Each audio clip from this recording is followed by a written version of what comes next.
2024 সালের পার্শ্ব একাদশী কবে এবং এই ব্রত পালনের বিধি কি এবং এই ব্রত পালনে কি কি পুণ্যফল লাভ হয়? পার্শ্ব একাদশীর মাহাত্ম্যই বা কি এবং পার্শ্ব একাদশী কিভাবে বাড়িতে পালন করবেন?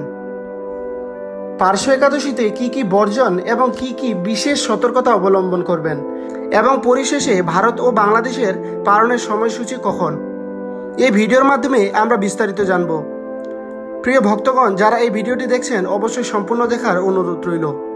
ভাদ্র মাসের শুক্লপক্ষের একাদশী তিথিতে পালিত হয় পার্শ্ব একাদশী ব্রত।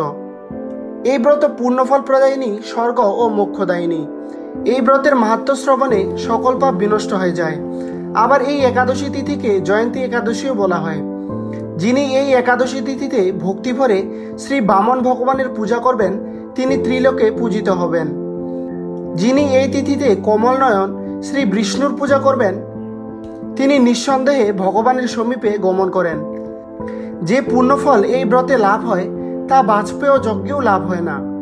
এই একাদশীতে শায়িত ভগবান অনন্ত শয্যায় পার্শ্ব পরিবর্তন করেন, বাম অঙ্গ থেকে দক্ষিণ অঙ্গে শয়ন করেন।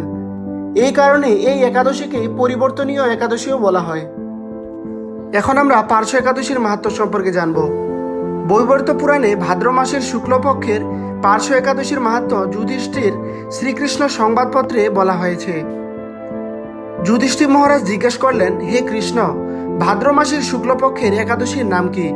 এই ব্রত পালনের বিধি কি এবং এই ব্রত পালনের কি কি পুণ্যফল লাভ হয়? উত্তরে ভগবান শ্রীকৃষ্ণ বললেন, হে ধর্মরাজ, মহাপুণ্যপ্রদ, সমস্ত পাপহরণী ও মুক্তিদায়িনী এই একাদশী বাষ্পীয় যজ্ঞের থেকেও বেশি ফল প্রদান করে।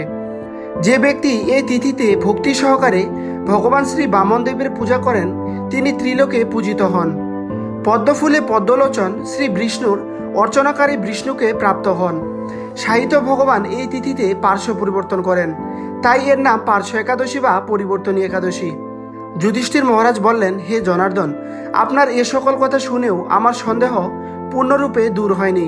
হে দেব, আপনি কিভাবে শয়ন করেন, কিভাবেই বা পার্শ্ব পরিবর্তন করেন, আর চাতুর্মাস্য ব্রতকারীর কি কর্তব্য এবং আপনার শয়নকালে লোকের কি করণীয়, এসব বিষয়ে বিস্তারিতভাবে আমাকে বলুন।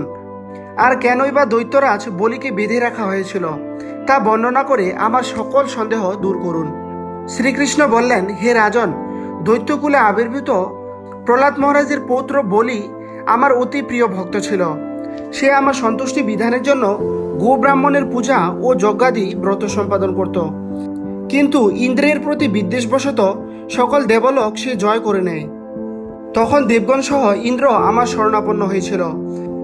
তাদের প্রার্থনায় আমি ব্রাহ্মণ বালক বেশে বামন রূপে বলি মহারাজের যজ্ঞস্থলে উপস্থিত হলাম। তার কাছে আমি ত্রিপাদ ভূমি প্রার্থনা করলাম। সেই তুচ্ছ বস্তু থেকেও আরও শ্রেষ্ঠ কিছু আমাকে দিতে চাইল, কিন্তু আমি কেবল ত্রিপাদ ভূমি গ্রহণে স্থির ছিলাম।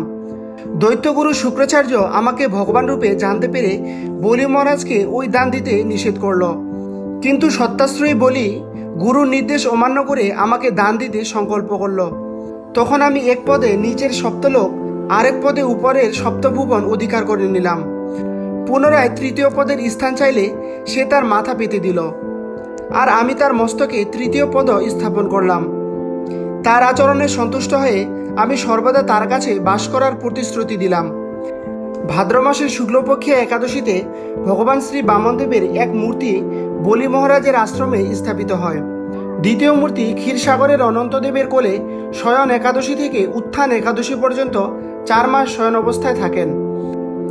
এই 4 মাসে যে ব্যক্তি নির্দিষ্ট নিয়ম, ব্রত বা জপতপ ব্যতীত দিন যাপন করেন সেই মহামূর্খ জীবিত থাকলেও তাকে মৃত বলে জানতে হবে।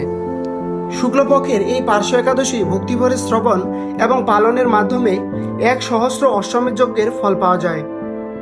এখন আমরা জানব এই পার্শ্ব একাদশীতে কি কি বর্জনীয় রবিশস্য। ধান জাতীয় সকল প্রকার খাদ্যদ্রব্য যেমন চাল, মুড়ি, চিরা, সুজি, পায়েস, খিচুড়ি, চালের পিঠা, খই ইত্যাদি। গম জাতীয় সকল প্রকার খাদ্যদ্রব্য, আটা, ময়দা, সুজি, বেকারি, রুটি, সকল প্রকার বিস্কিট ইত্যাদি। জব বা ভুট্টা জাতীয় সকল প্রকার খাদ্যদ্রব্য যেমন ছাতু, খই, রুটি ইত্যাদি। ডাল জাতীয় সকল প্রকার খাদ্যদ্রব্য যেমন মুগ ডাল, মশকালাই, খিচুড়ি, মটরশুঁটি, বরবটি ইত্যাদি। তেল জাতীয় সরিষার তেল, সয়াবিন তেল, তিলের তেল ইত্যাদি। এইসব পঞ্চরবি শস্যের যে কোনো একটি একাদশীতে গ্রহণ করলে একাদশী ব্রত নষ্ট হয়। এই একাদশীতে কি বিশেষ সতর্কতা অবলম্বন করবেন? একাদশীতে শরীরে প্রসাধনী ব্যবহার নিষিদ্ধ, সকল প্রকার ক্ষৌরকর্ম নিষিদ্ধ, দিনে ঘুম নিষিদ্ধ। এখন আমরা জানবো পার্শ্ব একাদশী কবে পালন করবেন এবং পার্শ্ব একাদশীর বাংলাদেশ ও ভারতের পালনের সময়সূচি। ভারত তথা পশ্চিমবঙ্গের সময়সূচি: পার্শ্ব একাদশী উপবাস 14 সেপ্টেম্বর 2024, 28শে ভাদ্র 1431 শনিবার। পার্শ্ব একাদশীর পারণ 15 সেপ্টেম্বর 2024, 29শে ভাদ্র 1431 রবিবার, সকাল 9টা 31-এর মধ্যে। বাংলাদেশে পালনের সময়সূচি: পার্শ্ব একাদশীর পারণ 15 সেপ্টেম্বর 2024, 31শে ভাদ্র 1431 রবিবার, সকাল 10টার মধ্যে। হরে কৃষ্ণ। প্রিয় ভক্ত সজ্জন, সবাই ভক্তি সহকারে পার্শ্ব একাদশী পালন করুন। ভিডিওটি ভালো লাগলে অবশ্যই একটি লাইক করার অনুরোধ রইল এবং কমেন্টে সবাই হরে কৃষ্ণ লিখবেন। সবাই ভালো থাকবেন। ধন্যবাদ।